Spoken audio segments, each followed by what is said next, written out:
हमको इतना ज्ञान होना चाहिए कि हमें क्या करना चाहिए, क्या नहीं करना चाहिए। हम कौन हैं, हमारा उद्देश्य जन्म का क्या है और उसकी प्राप्ति कैसे होगी। हम कौन हैं, हमारे जन्म का उद्देश्य क्या है और उसकी प्राप्ति कैसी होगी। ये सबसे पहले भगवत प्रेमी महात्माओं का सत्संग, भगवान का सत्संग। भगवत प्रेमी, अगर भगवत प्रेमी महात्माओं का सत्संग ना मिले तो इन चारों प्रश्नों का उत्तर नहीं मिल सकता, क्योंकि हमारी बुद्धि इतनी पवित्र नहीं है कि शास्त्रों के सिद्धांतों को समझ सके। तो उनकी पवित्र बुद्धि जब हमारी बुद्धि के योग्य शब्दों में सुनाते हैं तो हमारी समझ में आ जाता है। इसलिए भगवत प्रेमी महात्माओं का संग। दूसरा, मेरी भी मृत्यु निश्चित है, मेरा भी शरीर छूटेगा। दूसरों का फूंकने जा रहे हैं तो हमको एक चिंता हो जानी चाहिए कि मेरी भी मृत्यु होगी। कब होगी, कैसे होगी, कौन सी दुर्घटना घटेगी, इसका कोई पता नहीं। इसलिए हम अपनी मृत्यु पर विजय प्राप्त करने के लिए भगवान का भजन करें। मृत्यु भजन कराती है। जब मृत्यु का भय आता है तो भजन होता है। अपने लोगों को तो सावधान करने के लिए हर समय गार्ड मिल गया है। ये किडनी जैसे असाध्य रोग है, ये हर समय कहती रहती मरोगे, भजन करो, इधर उधर मत देखो, मरोगे, कभी भी मर सकते हो। बड़ी कृपा भगवान की, हर समय पीड़ा याद दिलाती रहती है, भजन करो, भजन करो। तो हर समय विवेक से जागृत रहो कि तुम्हारी भी मृत्यु होगी, तुम्हारा भी शरीर छूटेगा। तीसरी बात,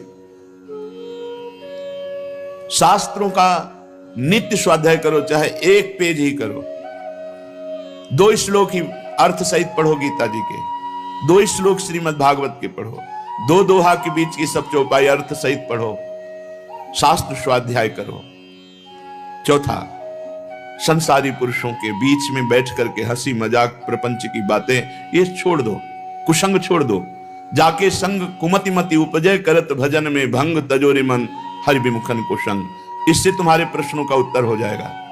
तुम्हारा इस संसार में आने का क्या कर्तव्य है, तुम कौन हो, जो तुम्हारा लक्ष्य क्या बना, उसकी पूर्ति कैसे होगी, इन 4 बातों से हो जाएगी।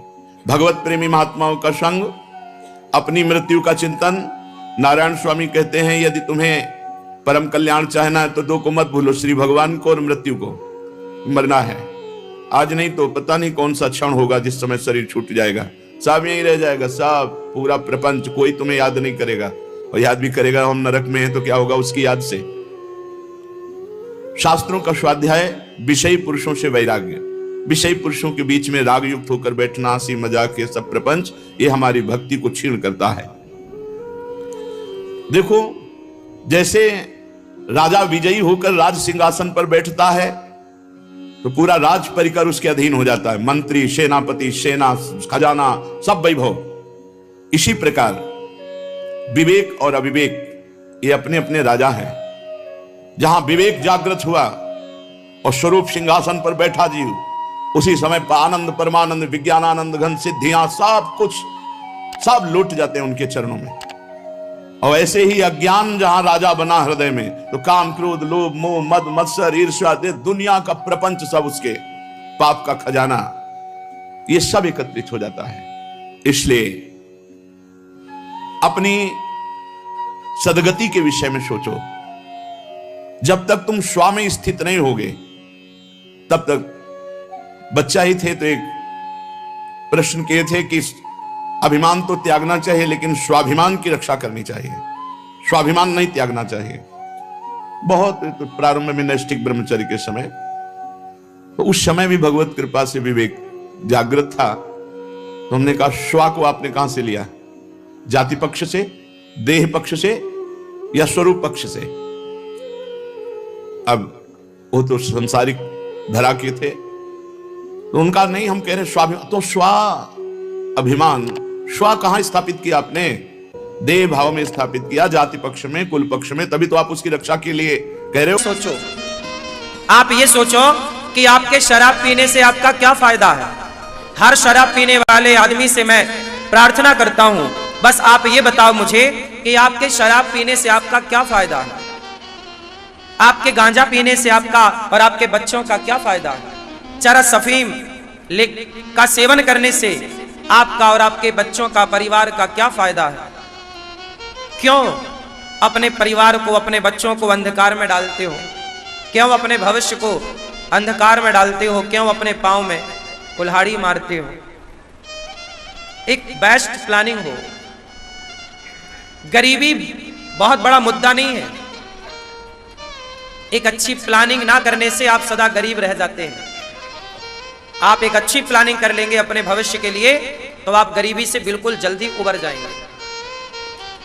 गरीबी से जो उबरता है वो गरीबों की भी कदर करता है। मैं चाहता हूं कि हमारे देश में गरीबी से हम सब उबर जाएं, लेकिन उसके लिए ना तुम्हें सजग होना पड़ेगा।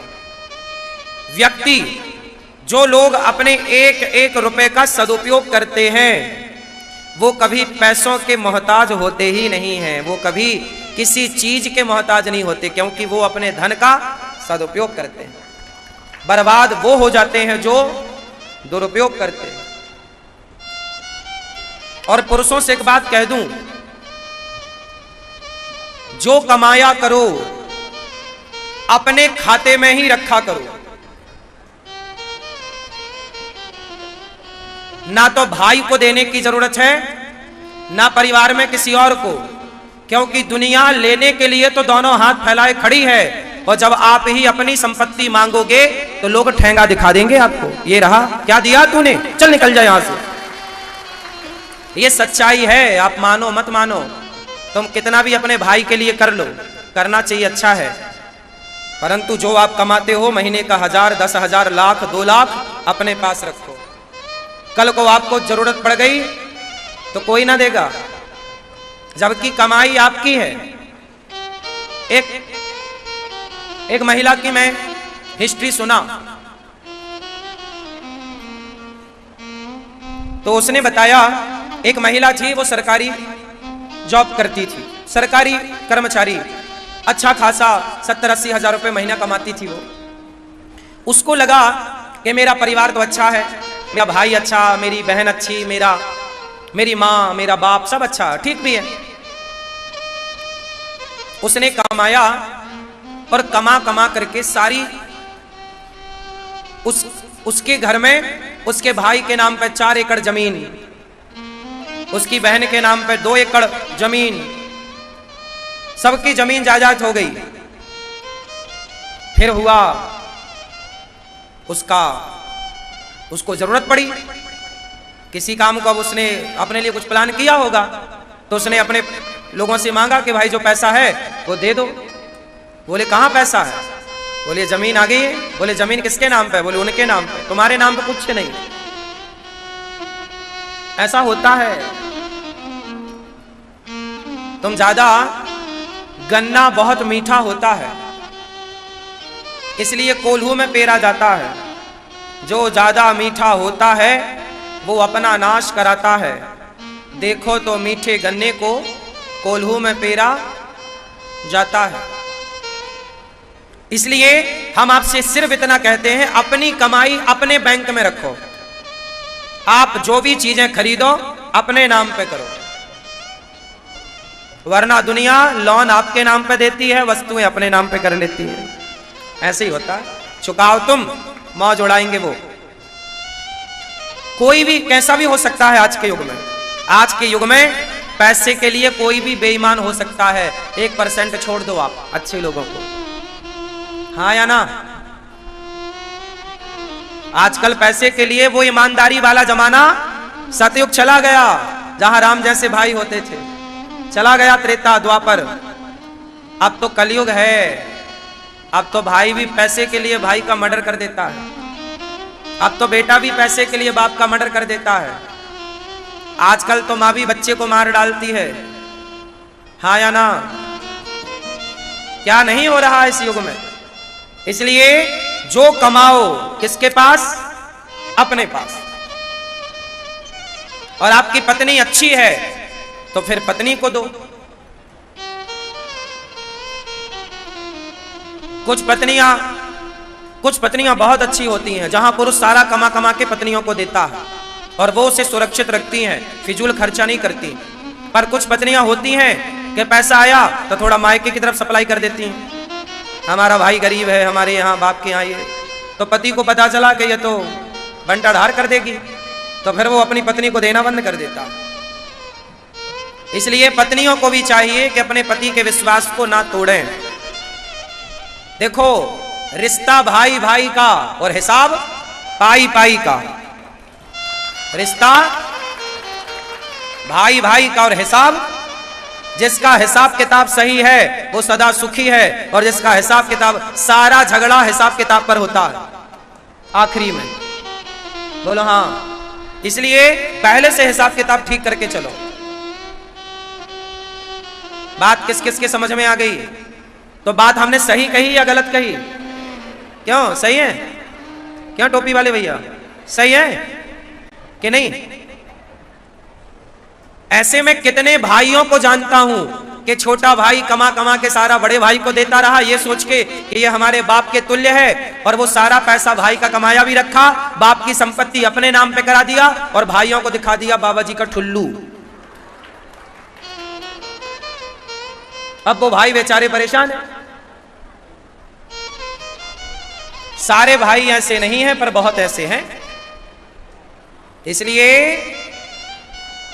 समझदारी यही है, ज्यादा परिवार में सबके साथ अच्छा व्यवहार करो, सबकी मदद करो, हेल्प सबकी करो। जरूरत पड़ने पर भाई को जरूरत है 50,000 की, दो। भाई को हॉस्पिटल में दवाई की जरूरत है, बीमार पड़ा है, करो। पर संपत्ति ही क्यों देना है उसे? जरूरत पड़ने पर हेल्प तो करनी चाहिए। अपने नहीं करेंगे तो कौन करेगा? करो।